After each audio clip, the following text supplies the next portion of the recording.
الله تعالى maalin uun inaan ciidankeena cirka aan soo noqon doono oo diyaarada heli doono biidhnillah oo aan insha Allah ta'ala haddaan noolahay soo noqdo maadaama aniga instructor aan ahay oo aan soo saari doono gabdho Soomaaliyeed iyo wiilal Soomaaliyeed oo duuliyaal ah biidhnillah bal ka waran muddadii dalka burbur ku jiray waxaa laga yaabaa adduunyada dadku waxay barteen cilmi baa la bartay in dowlad la helaayo in diyaarad dowlad la barto in waxa la barto Soomaalida waxaan isleeyahay kuma jirin dadkiina qaboorada ah ee intaas oo shaqeyn haddana dalku u baahan yahay hadda maxaa aragtiya ku daraysan dalka si loo helo ama dib u kabasho wanaagsan loo kariyo dadka insha Allah ta'ala waxa waaye horta mid ugu horeysa inaan midnimada muujino midnimada waa shay qaali ah midnimo markaan annaga Soomaalida aan midnimo muujino oo aan midaysanahay wax kasta oo loo sahlanaanaya biidhnillah sababta hadaan kala dhantaalanahay oo kala jeedjeedno kala waxyaabahan u doomo maartay oo faragelinta shisheeyay ugu jirtayna kala qaybinayso kala qaybiyo xukunta ay ku jiraan inta la iska ilaawo hadda waa la baraarugay dadkii way soo bislaanayeen sidii hore ma aha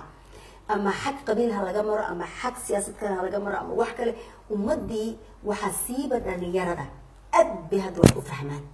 waagi hore dhameerdaan raacday bay ahaayeen laakiin hadda dhalinyaro wax baratay baa soo baxday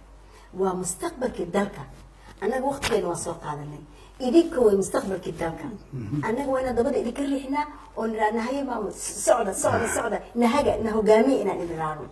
oo waxyaabihii maartay oo nooga baahan tihiin la taliyaal aan idin noqono oo qaladka idinka cilmay sida ma haysaas inaan raacno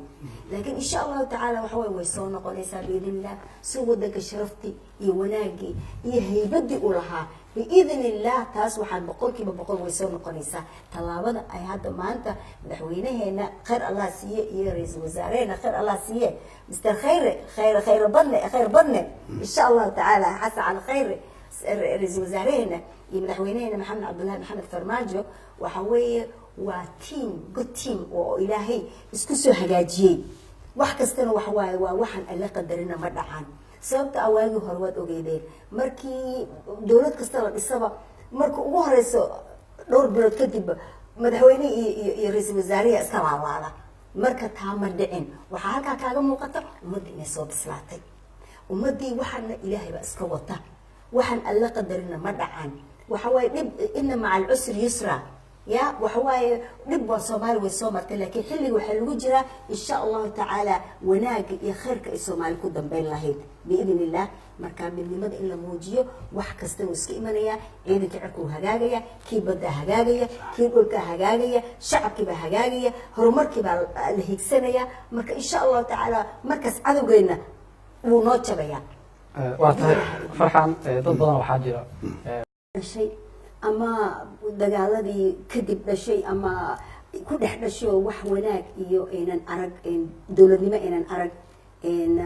wax maartay wadan nabada inaan arag yani maskaxdooda ku qufleen Soomaaliya inay weligeed saas ahaan doonto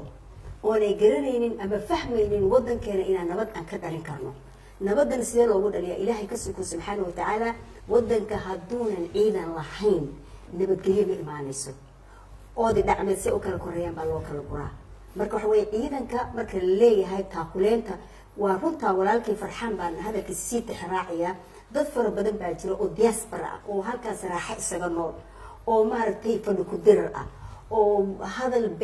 been abuur sameynaya ummadii doonay inay niyada ka jabiyaan oo raba in leeyihiin waa wax ciidan la yiraahdo lama hayo Soomaaliya ciidan weligeed ma yeelan karto yani doonay inay dadkii niyada ka jabiyaan waa been weeye ha maqlina Soomaaliya ha maqlina aniga hadda xaadirka ah ee jooga Muqdisho wallahi markaan jidadka marayo waan ooyaa markaan arka askarti oo qoraxda milicda taagan ee askariga oo heelan ee maartay naftiisa duruufta ku shaqeynay dhigiisa imaankiisa bixiisa dhan u huray nafsadiisa wax ka qaalisan ma lahan nafsadiisa u huray ee gaariga halka ka soo socdo una garanayno wuxuu yahay una garanayno wuxuu wado ee haddana markii waalidka dad waayeel arkaan halka dariiqi maraya ku ordaya gacanta qabanaya caawinaya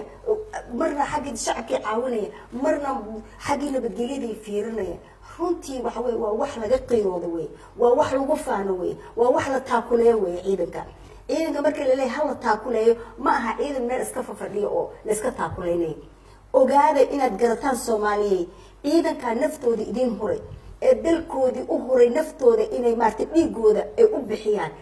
in gacan la siiyo waa waajib waa muqadas weeyaan waa tahay tribkii hore imaanaysay dhalinyaro qurbajoog kula socota si aragnay bal ka waran